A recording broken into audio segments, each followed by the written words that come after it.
I'm switching from my lovely Mac that I have here to a ThinkPad, a computer which I absolutely demised for a short part of my career because I had to use it using Windows on it. But now I'm switching from Mac OS on my lovely Mac to the ThinkPad so that I can use Arch. Arch is a Linux distro, I'm sure you're aware. Famous YouTubers have used it, and I thought, why don't I use it too, since I'm supposed to be a software engineer and I'm supposed to have a bit of know in this thing. So I bought a ThinkPad. I bought whatever is in this box off eBay for, I believe, £120. I don't know if it turns on. Alongside that, I also bought a USB as well. So I've installed Arch following the wiki on this USB, and what I'm going to try and do now is install Arch on this laptop. Apparently, I asked ChatGPT, it says if you're a pro and you know what you're doing, it takes between 15 and 20 minutes. If you're not a pro, it can take up to an hour. So I'm probably going to see if it turns on first, and if it does turn on, then I'll time lapse myself and see where I'm going.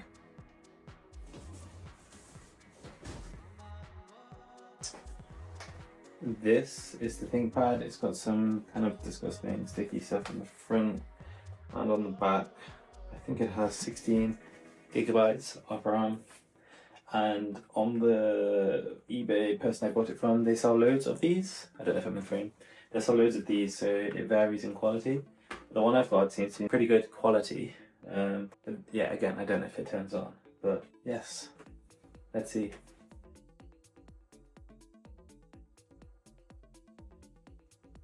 Okay, so it turned on. So I guess it's time to install Linux now, or Arch should I say. So I'm not very good at this. I've only installed Ubuntu and Mint.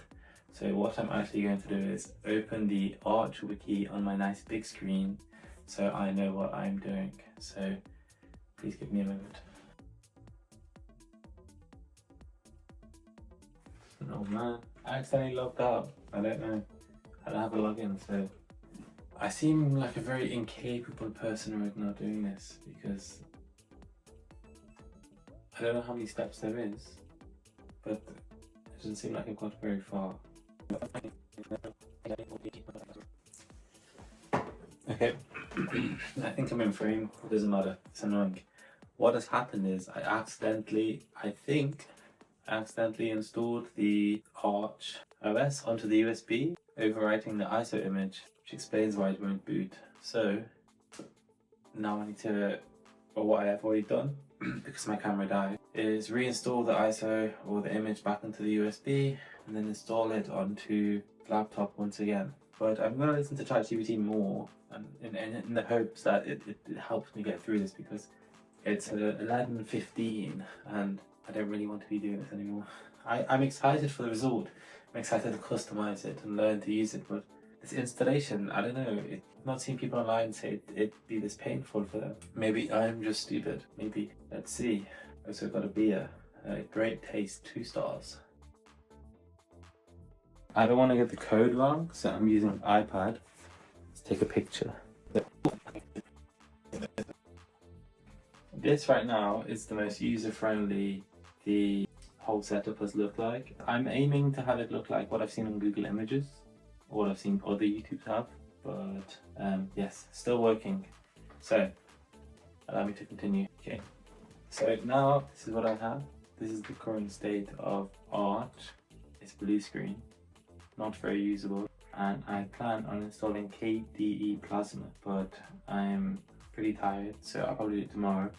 It would not have been such a long process if I didn't install it on the USB first. Like I installed the ISO onto the USB and then I installed the OS onto the USB as well, which obviously is not what you're supposed to do, but now it's on the laptop. So that's good. The next step is to tomorrow install KDE Plasma and make it look good and usable. Something that I can actually use. Right now, GitHub or responding to an email would be quite lengthy. So yes, let me come back tomorrow on a new day with a fresh mind.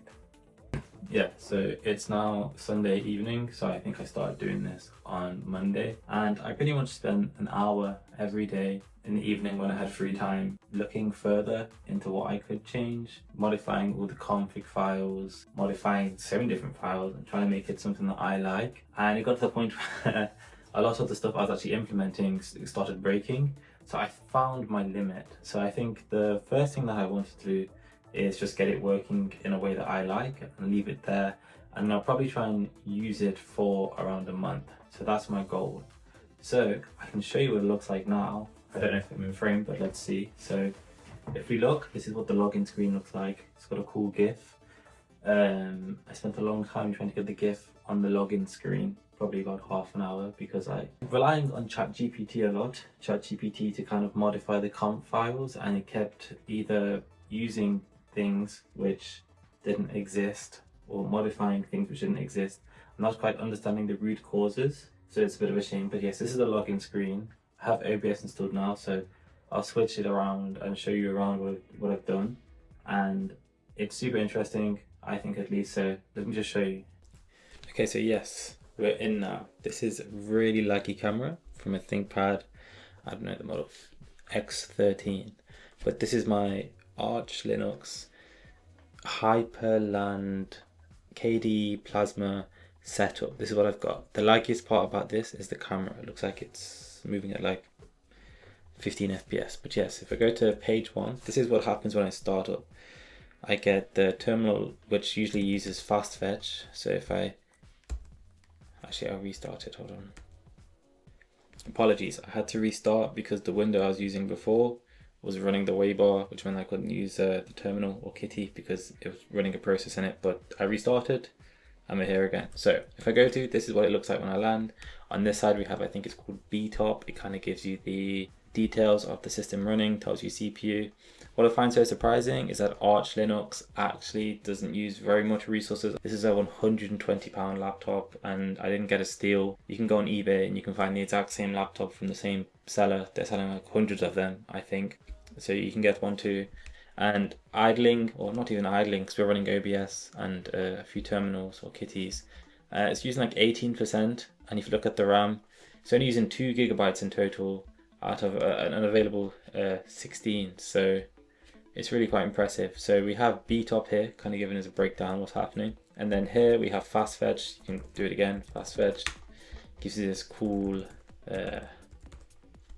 just looks cool. I don't think it really has that much utility. I guess it kind of gives you a breakdown of what my laptop is, but yeah, gives you the theme, the icons, and these are things which I've all edited. I've edited the theme, the actual theme.config file, so it looks how it does.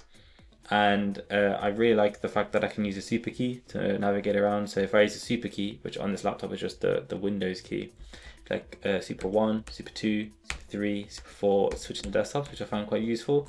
And then if you, every time you enter it, it's like blank. This is really clean. So super 3, obviously I haven't used this one yet. I can go to like super 6, 7. It just, whichever, if it's not currently being used, it lets you go there anyway. And you can put whatever you want here. So how would I put something here? It's quite nice. So either I can use a terminal, I can do like code, and this would open VS Code. But if that's not what I want to do, I can close it this way and I can use a shortcut. So in the hyperland.com file, I've created a shortcut for super C, and that should open VS Code, I hope. Yes, and it does. And it's like, ooh, whilst I'm at it, I kind of also want to use Firefox, so I can do super B, and then Firefox opens underneath, but that's kind of a funky way it's opened, and I'm not entirely sure how I'd get around that. Like that? Okay, like that. I did super V there, although I'm not really too sure how to do that in a controlled manner. But yes, I find it really interesting. What I look forward to using this laptop for most is kind of trying to retain my focus. I already have a MacBook, which is more than capable of coding, but this one is going to be strictly only for coding and doing development projects, and I'm kind of hoping it helps me retain my focus. I hope it also helps me increase my knowledge around Unix and networking and kind of like, I guess like OS management and trying to maintain what I have installed on this OS. I'm excited to kind of see how far I can take it and how far I can customize it and like what I can add. So for example, I saw there was an opportunity to add a Pomodoro onto the Waybar, which is like the navigation thing at the top. And if I click on it and it runs. And I don't know how much I'll use it, but I saw on a GitHub somewhere I could add it, so I added it, and now it's added, and now it's running. And it tells you how many Pomodoros you complete in a session. I don't know how useful it is. I don't know how reliable it is. There is a kind of a catch where every time I start up, it's like a 50-50 chance the Pomodoro thing is not there at all. And then I don't know why, because it doesn't throw any errors. But that's part of the fun of Arch, and that's what I most look forward to, I guess, is like fixing and resolving the issues as well and keeping it going. And it becomes your own personal OS. And that's something that I found exciting. I think it's the natural path of progression for people who spend so much time on a computer. You find all the things you dislike with existing operating systems, and then you want to kind of customize it and make it your own. And this gives you the ability to do that. So that's something that I plan on doing. I don't want it to keep breaking, and I don't want to spend my entire life customizing it. I want to use it to kind of progress the ideas that I have. But optimizing the tool is also very important. I understand that, and that's kind of what I'm trying to talk on here, even if I'm not talking on it very well.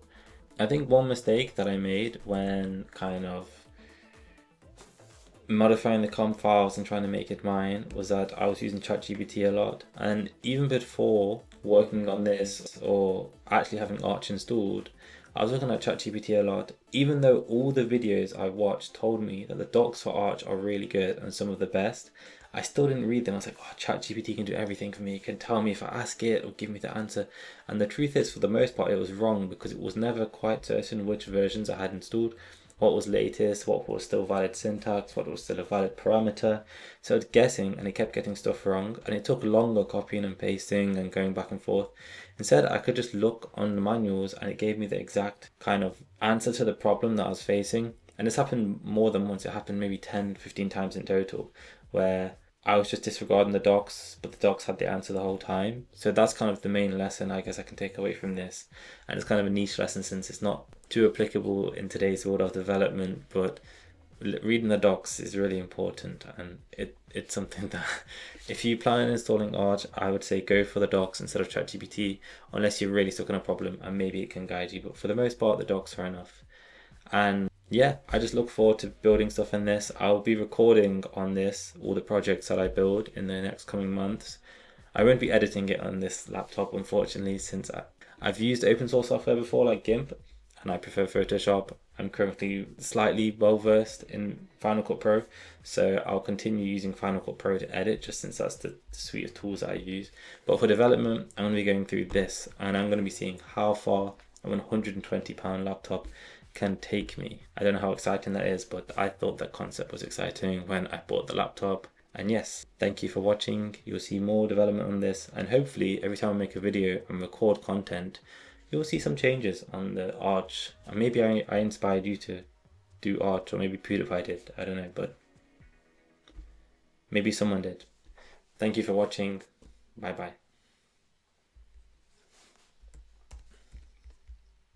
Also, found this out by accident.